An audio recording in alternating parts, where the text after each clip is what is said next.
Bonjour à tous et à toutes. Votre décision est prise, vous allez changer d'auto. Avec toutes les offres et la gamme qu'il y a sur le marché actuellement, quelle berline, camion, sous-compact ou VUS est-ce que vous allez choisir? Comment être certain de sélectionner le bon modèle et surtout de faire une bonne affaire? Quelles bonnes questions et réponses à obtenir avant l'achat du prochain véhicule? Quand vient le temps de faire ce type d'achat? Souvenez-vous de cette règle élémentaire. On n'a pas ce qu'on mérite dans la vie, on a ce que l'on négocie. Et pour bien négocier, il faut être prêt. Mais quelques 20 plus années à travailler dans le merveilleux monde de l'automobile, il y a certaines choses que j'ai pu apprendre. Il n'y a pas de mauvaise voiture, il s'agit plutôt de faire le bon choix, trouver ce qui nous convient vraiment. Je vais donc partager avec vous dans cette vidéo 4 choses à faire afin de vous aider à faire un bon choix de véhicule et surtout à bénéficier d'une bonne transaction. Je vais aussi répondre une fois pour toutes aux 2 questions les plus souvent posées quand vient le temps de changer de véhicule.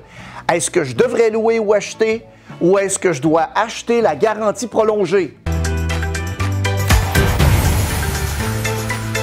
Par souci de transparence, je tiens à vous dire quelques mots en commençant. Mon nom est Mario Loubier, je suis entrepreneur depuis plus d'une vingtaine d'années et j'ai le plaisir de travailler avec des entreprises du secteur de la vente au détail à former leur personnel dans le domaine de la vente, de l'expérience client et aussi du leadership. Je fais le plus beau métier du monde depuis 1996. J'ai donc une autre vision à vous apporter dans cette vidéo parce que j'ai la chance de connaître les 2 côtés de la médaille, celle des clients et celle des marchands. Et si vous voulez en savoir un peu plus sur moi, vous pouvez cliquer sur le lien juste ici en haut. Pour vous abonner à notre chaîne, cliquez sur le bouton s'abonner juste ici en bas de l'écran et activez les alertes sur la cloche juste à droite du bouton s'abonner. Vous serez donc avisé dès qu'une nouvelle vidéo sera mise en ligne. D'un côté, il y a nous, les consommateurs et consommatrices, qui voulons un bon rapport qualité-prix et j'oserais même dire payer le moins cher possible. Et comme vous, je sais ce que c'est de travailler fort et surtout de surveiller l'argent qui sort. Et de l'autre côté, il y a des commerçants automobiles, des entrepreneurs passionnés qui ne vivent et ne respirent souvent que pour leurs clients et leur entreprise. Ce sont des entreprises et comme entreprises, évidemment, elles doivent réaliser un profit pour le service qu'elles nous offrent et aussi pour rester en affaires. Je sais aussi qu'à la fin de la journée, il faut qu'il y ait un équilibre entre les 2 parties. Une grande part de mon travail, c'est de former des représentants en vente et aussi du service après-vente qui travaillent justement pour ces magasins. Et si vous visitez notre chaîne, vous verrez qu'on a à cœur l'intérêt des clients. Je connais beaucoup de gens dans ce milieu et je peux vous dire que la très grande majorité sont des gens qui sont honnêtes, serviables et ont leurs clients à cœur. Je trouve donc assez dommage tous les préjugés négatifs qui sont encore trop présents aujourd'hui. La génération qui nous suit, c'est pas ça et apporte heureusement une autre vision du domaine.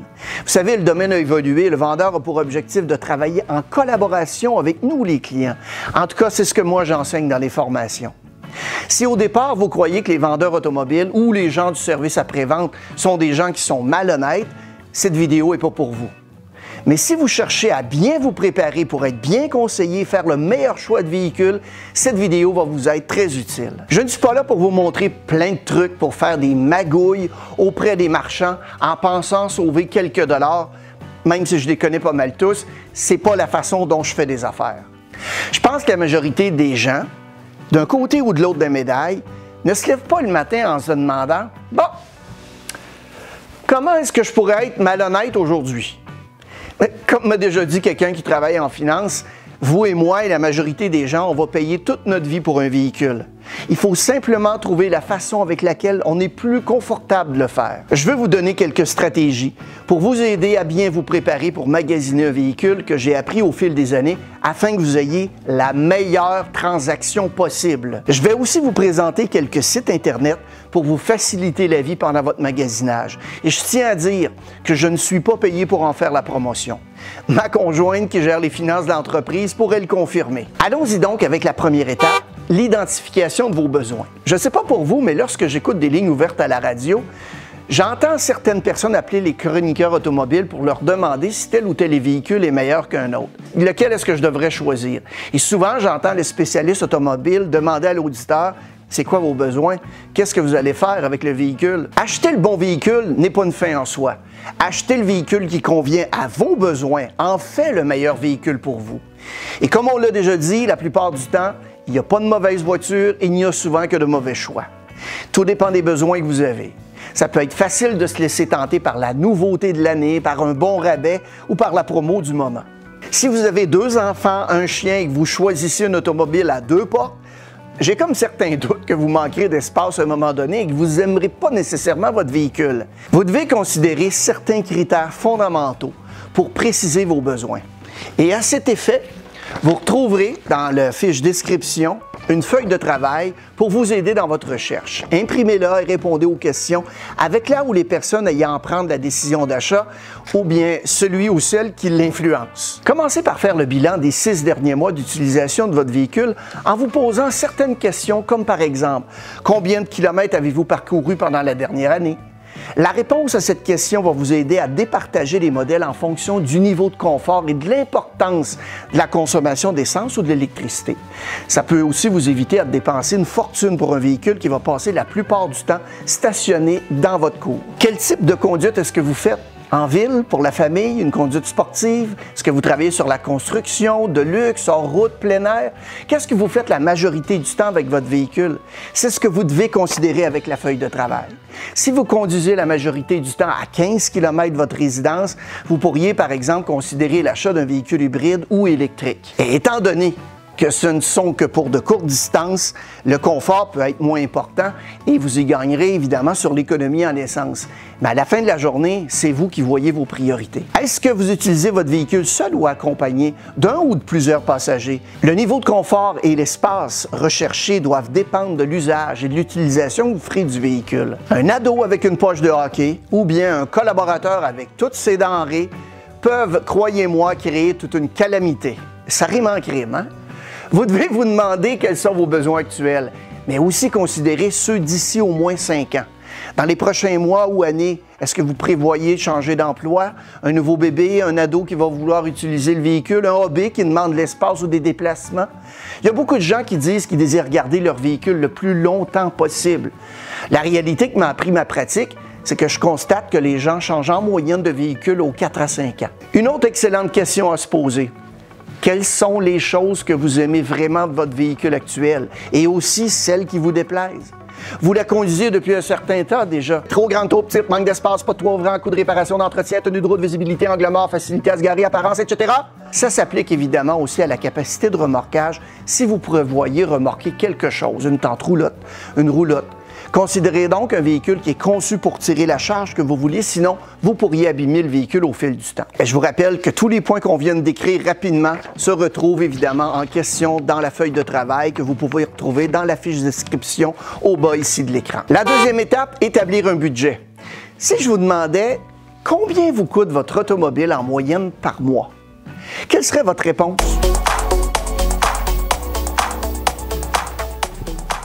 En fait, selon un sondage qui est mené par l'Association canadienne des automobilistes, le CAA, les 2/3 des Canadiens, soit 67 %, ignorent ce qu'il en coûte vraiment de posséder un véhicule. Quand vous établissez un budget qui se veut réaliste, vous devez considérer les points suivants pour la propriété d'une voiture. Premièrement, il y a le coût total du véhicule que vous voulez à l'acquisition. Ce montant doit inclure tous les frais, les taxes et les montants pour le financement ou les frais de location. Et quand vous concluez la transaction, confirmez tous les montants avec votre représentant. Deuxièmement, la balance du financement de votre véhicule actuel s'il y a lieu. Troisièmement, les protections acquises lors de l'achat du véhicule, comme la garantie prolongée. Quatrièmement, les coûts d'utilisation de votre véhicule, c'est-à-dire les entretiens, les assurances, permis de conduire, immatriculation, essence et ou électricité.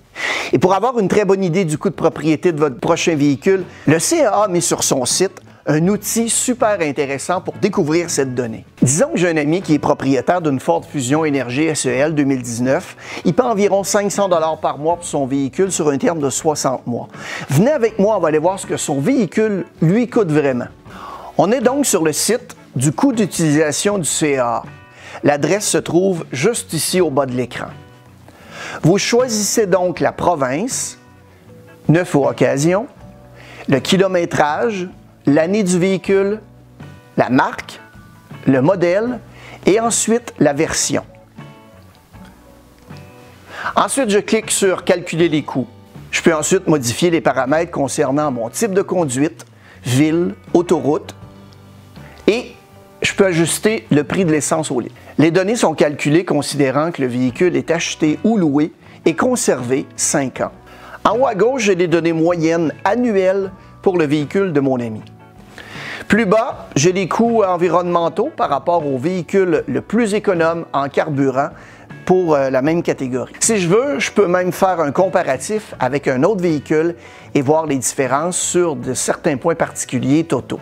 Donc, grosso modo, si vous faites 30 000 km par année comme la moyenne des gens au Canada, vous constatez comme moi qu'environ un peu plus de la moitié du montant total va servir à payer le véhicule et l'autre moitié à couvrir ses frais d'utilisation. Je crois que c'est un bon guide à vous rappeler. En ayant ces outils à votre disposition, arrive inévitablement la question suivante. Combien est-ce que je devrais dépenser? Il n'y a pas de montant idéal à dépenser pour une voiture. Il serait cependant très sage de garder à l'esprit la règle du budget 50-30-20 comme guide pour prendre une bonne décision.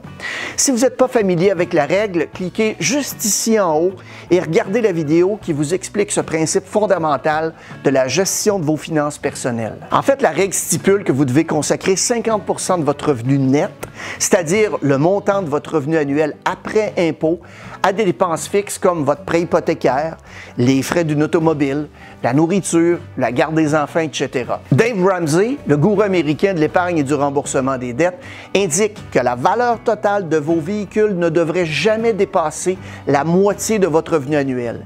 Donc, si vous êtes célibataire et que vous gagnez 50 000 $ par année, votre ou vos voitures ne devraient en principe pas représenter plus de 25 000 $. Afin de déterminer le montant mensuel de la voiture que vous pouvez vous permettre, vous devez considérer aussi ces 2 points.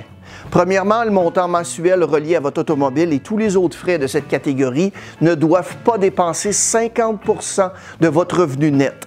J'entends par catégorie celle à laquelle je faisais référence dans la vidéo, vous pouvez voir juste ici. C'est la catégorie des besoins de la règle des 50-30-20. Auto, maison, nourriture, etc. Deuxièmement, la durée de votre prêt doit correspondre le plus possible au nombre d'années que vous désirez garder le véhicule. De cette façon, vous aurez moins de chances de vous retrouver en équité négative si vous désirez changer de véhicule avant la fin du prêt. Comme la majorité des gens aujourd'hui, vous aurez sans doute à faire un emprunt pour vous procurer votre véhicule. Il serait donc important de connaître l'état de votre crédit avant de vous présenter en concession ou en magasin parce que celui-ci peut avoir un impact sur les différents facteurs qui vont affecter le montant total de votre prêt. Si votre historique de crédit vous présente des situations problématiques, vous devrez peut-être payer un taux d'intérêt plus élevé et essentiellement payer plus cher pour le véhicule si vous le financez. Et avant de faire une demande de prêt, vous devriez toujours obtenir et examiner votre dossier de crédit. Pour l'obtenir gratuitement auprès d'Equifax ou de TransUnion, j'ai mis le lien au bas dans la fiche description pour le commander. Si vous désirez l'obtenir immédiatement en ligne, il y a certains frais qui vont s'appliquer. Donc, si vous avez la cote de crédit et les antécédents nécessaires, il pourrait être intéressant de ne pas verser de comptant. Cependant, vous pouvez y réfléchir un peu avant de commencer. Les spécialistes recommandent de verser une avance d'au moins 20 % du prix d'achat du véhicule. Vous allez réduire ainsi considérablement vos chances de vous retrouver en équité négative si vous désirez changer de véhicule et vous allez diminuer également le montant des frais d'intérêt que vous paierez. Jusqu'à maintenant, on a identifié nos besoins concernant le futur véhicule à acquérir et on s'est donné aussi une très bonne idée du budget. N'oubliez pas de télécharger la feuille de travail pour aller chercher toutes les informations couvertes jusqu'à maintenant dans la vidéo. Bon, j'avoue que les 2 premières étapes n'étaient pas très excitantes, mais vient la 3e partie, la sélection de véhicules. J'avoue, ça devient pas mal plus intéressant. Il y a un bon site francophone pour vous aider à trouver le ou les véhicules qui correspondent à vos besoins et à votre budget. C'est celui du site guideautoweb.com. Le site va vous permettre de trouver des véhicules qui correspondent à vos critères de recherche que vous avez préalablement établis. Vous prenez donc la feuille de travail et vous vous rendez ensuite sur la page d'accueil du site. On s'en va dans la section Outils et assistants d'achat. On vous demande ensuite de répondre à ces questions. Combien de passagers souhaitez-vous transporter? Quel est votre budget? Avez-vous besoin de remorquer? Quel sera l'usage principal du véhicule? Vous cliquez ensuite sur « Chercher » et ça va vous donner la page des résultats pour votre recherche. Vous pouvez ensuite raffiner vos critères de recherche avec les sélections à gauche de l'écran. Vous avez donc en haut à gauche les filtres actifs que vous avez sélectionnés à la page précédente. Vous pouvez ensuite modifier les critères de performance, consommation, prestige et espace de chargement. En fait, vous ne faites que glisser le point vers la droite ou vers la gauche pour étendre ou resserrer le critère, qui correspondent, soit dit en passant, au chiffre de 1 à 10 sur votre feuille de travail. Une fois tout ça fait, vous cliquez sur « Appliquer » pour valider votre sélection. Vous pouvez ensuite faire un tri en ordre croissant ou décroissant pour les marques de véhicules, le prix et la note d'évaluation. Les autres critères pour vous aider dans la sélection de votre véhicule ou de vos véhicules sont le prix, les marques, le type du véhicule, le nombre de passagers, le type de moteur, le rouage et la capacité de remorquage. En sélectionnant un véhicule, vous verrez sa fiche. Vous pouvez ici modifier les paramètres pour connaître les mensualités. Et à noter que lorsque vous voyez une mensualité par défaut, le système calcule le PDSF, c'est-à-dire le prix de détail suggéré du fabricant, sur un terme de 60 mois. Il y a ensuite la possibilité de comparer avec des véhicules similaires. Disons que j'en choisis un. Ils se retrouvent l'un à côté de l'autre. Et si je désire en ajouter un autre, je clique sur le bouton à gauche, « Ajouter des véhicules ». Si vous vous rendez complètement au bas de la fiche, vous y retrouverez la durée de la garantie et les évaluations comparatives. De cette façon, j'ai en un clin d'œil tous les comparatifs nécessaires à faire un bon premier tri. Les autres parties intéressantes pour bien vous préparer sont celles des essais, actualités et vidéos. Vous y retrouverez des informations concernant le véhicule correspondant à la fiche. On a ensuite l'évaluation du véhicule faite par le guide de l'auto. On a aussi les spécifications de la voiture sélectionnée. Finalement, lorsque vous aurez fait un choix, vous pourrez identifier le marchand désiré à visiter. De toute façon, on va y revenir dans quelques minutes concernant la sélection d'un marchand. Vous vous rendez ensuite sur le site du manufacturier et du concessionnaire ou du marchand pour obtenir toutes les informations pertinentes du véhicule et évidemment les promotions en cours. Validez toujours par courriel, texto, téléphone ou en visite les informations que vous y trouverez. Par exemple, on peut vous indiquer qu'il n'y a plus de véhicules de tel ou tel type sur le site Internet du concessionnaire ou du marchand, mais il peut quand même trouver le véhicule chez un autre concessionnaire ou un autre marchand ou bien avoir un démonstrateur avec un très bon millage à vous offrir. Un autre outil qui peut vous être utile est celui du site carcoscanada.com. Ce site vous donne le coûtant du concessionnaire du véhicule neuf pour le type de véhicule qui vous intéresse. Il va vous donner aussi les incitatifs et les taux de financement et de location du manufacturier. Il vous présente même le profit raisonnable par tranche de véhicule. Si vous décidez de consulter cet outil, gardez en tête que ce n'est pas une fin en soi. Il y a d'autres facteurs qui peuvent influencer le coûtant du véhicule, comme les groupes d'options, l'ajout d'accessoires, les promotions régionales des manufacturiers, etc. Ça vous donne quand même une très bonne idée. La prochaine étape pour vous, c'est donc de faire une sélection de quelques véhicules pour en faire l'essai et valider vos choix. Et pendant ces visites, ça serait intéressant de faire évaluer votre véhicule actuel si vous pensez peut-être l'impliquer dans la transaction. Voici donc la quatrième partie qui est celle de l'évaluation de votre véhicule actuel. Vous savez, je sais qu'il est normal de vouloir avoir la plus haute valeur pour votre véhicule actuel. Vous vous doutez sans doute que le marchand, lui, désire acheter votre véhicule à un prix qui va lui permettre de faire un profit à la revente. C'est donc important de connaître la valeur de son véhicule pour en obtenir la plus juste valeur. Tout le monde pense que son véhicule vaut plus qu'en réalité, bibi inclus. Évidemment, ces prix sont toujours relatifs à l'évaluation faite chez un marchand automobile. Faisons l'exercice avec un exemple réel. Je veux trouver la gamme de prix pour un Ford Fusion Énergie SE 2018 avec 32 500 km. Le premier site que nous visiterons est celui de Black Book. Je complète donc les champs demandés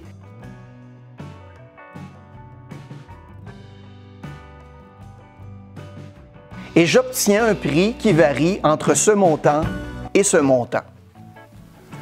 Je vais maintenant me rendre chez Automobile en direct, qui eux font affaire avec le service indépendant d'AutoVerify. Je complète encore une fois les champs et j'obtiens cette fois-ci un écart de prix. Ces deux premiers outils vous donnent donc un écart de prix que les marchands pourraient payer pour votre véhicule si évidemment le véhicule est en bonne condition. Le prochain site qu'on va aller voir est celui d'autousager.ca.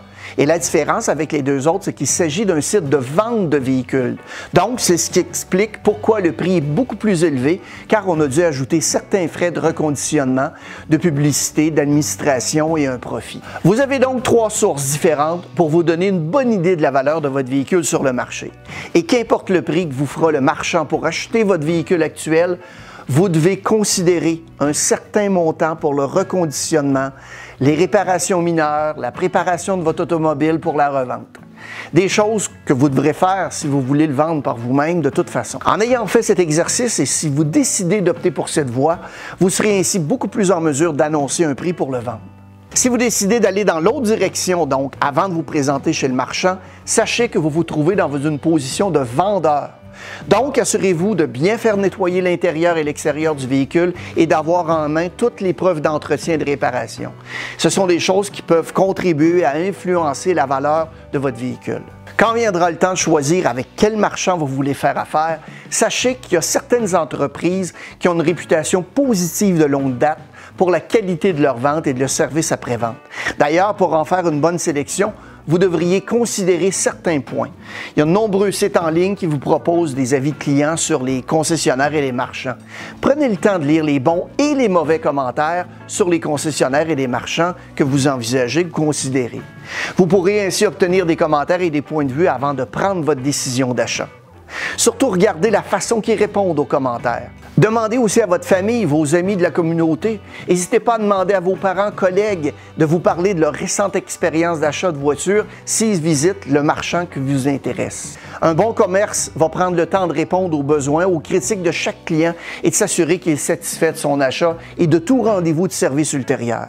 Vous savez, la plupart veulent être l'entreprise vers laquelle vous, votre famille et vos amis vont revenir sans cesse. Ah oui, je vous ai dit en commençant la vidéo que je vous donnerais la réponse aux deux questions que les gens se posent le plus souvent quand vient le temps d'acheter un nouveau véhicule. Alors, la première question, est-ce que c'est mieux de louer ou d'acheter? Considérez, là, Et la deuxième, est-ce que je dois acheter une garantie prolongée? Garantie prolongée, c'est comme si certain que une garantie prolongée, c'est comme si, une garantie prolongée, puis on dit pendant, là, si on regarde ça, puis je vous taquine, parce qu'il n'y en a pas de bonne réponse à ces deux questions. Je vous dirais cependant que votre décision doit se baser sur trois critères. Combien de temps est-ce que vous pensez regarder l'auto réellement? Combien de kilométrage vous faites en moyenne par année? Et le dernier, va peut-être vous sembler bizarre, mais il fait partie de l'équation. C'est quoi votre niveau de tolérance face au risque? Vous êtes maintenant plus que prêt à les magasiner de façon intelligente et faire une transaction où vous pourrez collaborer avec un représentant des ventes au lieu d'arriver avec un couteau entre les dents. Vous savez, je crois personnellement qu'on a toujours un meilleur service et que les gens ont tendance à vouloir nous aider beaucoup plus promptement et facilement quand on essaie d'abord d'être agréable et gentil. Si vous aimeriez que l'on présente d'autres sujets sur ce thème ou si vous avez des questions ou commentaires, eh bien, je vous invite à les laisser au bas de l'écran. Vous pouvez maintenant choisir et conduire le véhicule qui va vous rendre vraiment satisfait. Et si vous avez un ami ou un membre de votre famille qui pourrait tirer profit, bénéficier de cette vidéo, n'hésitez pas à le partager. Je ne me demande rien en retour, juste que vous le partagiez. Alors, merci beaucoup à tous et passez une excellente journée.